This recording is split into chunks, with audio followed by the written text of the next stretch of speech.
خلیفہ بنائے جانے کے سلسلے میں پہلی چیز یہ ہے کہ خلیفہ بنانے کے سلسلے میں قرآن اور سنہ میں کوئی واضح دلیل ہوتی ہے، اس کی وجہ سے خلیفہ بنایا جاتا ہے۔ ابو بکر صدیق رضی اللہ عنہ کو جو خلیفہ بنایا گیا اس کی واضح دلیل تھی قریشی ہونے کے علاوہ بھی، اور وہ یہ تھی کہ نبی کریم صلی اللہ علیہ وسلم کی زندگی میں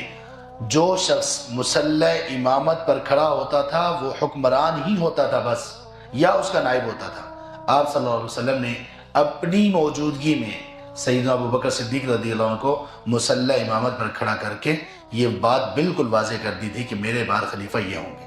اور تمام صحابہ کو اس کا پتہ تھا۔ لیکن پھر آپ نے نام کیوں نہیں لیا کہ میرے بعد خلیفہ ہوں گے؟ اس لیے کہ اسلام میں شورا کا ایک نظام ہے، وَأَمْرُهُمْ شُورَىٰ بَيْنَهُمْ۔ شورا کے سامنے جب رسول کریم صلی اللہ علیہ وسلم کی وفات ہوئی تو یہ سقیفہ بنی ساعدہ میں مسجد نبوی کے قریب ہی ایک جگہ انہوں نے چھوڑ رکھی ہے جہاں پہ درخت وغیرہ، وہ جگہ تھی، یہاں صحابہ اکٹھے ہوئے اور ان کی شورا نے پہلے یہ ہوا کہ ایک امیر ہو مہاجرین میں سے، ایک نصارہ ان میں سے انصار میں سے ایک ہو جائے۔ انہوں نے کہا نہیں، اس پہ نہیں۔ پھر یہ بات کسی نے تجویز کی کہ قریش میں سے امیر ہوگا، یہ رسول کریم صلی اللہ علیہ وسلم کا فرمان ہے، اور قریش میں سب سے افضل ابو بکر صدیق رضی اللہ عنہ ہے۔ ان کا نام پیش کیا گیا اور اس وقت اس شورا نے، جو بڑی عظیم شورا تھی، سب نے اس کو قبول کیا اور وہ خلیفہ بن گئے۔ وہ شورا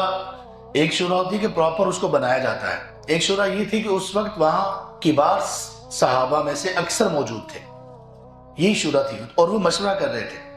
انہوں نے مشورہ کیا، ایک دو رائے ادھر ادھر کی آئیں، لیکن مشورے میں پھر یہ بات طے ہوئی کہ ابو بکر صدیق رضی اللہ عنہ کا جب نام آیا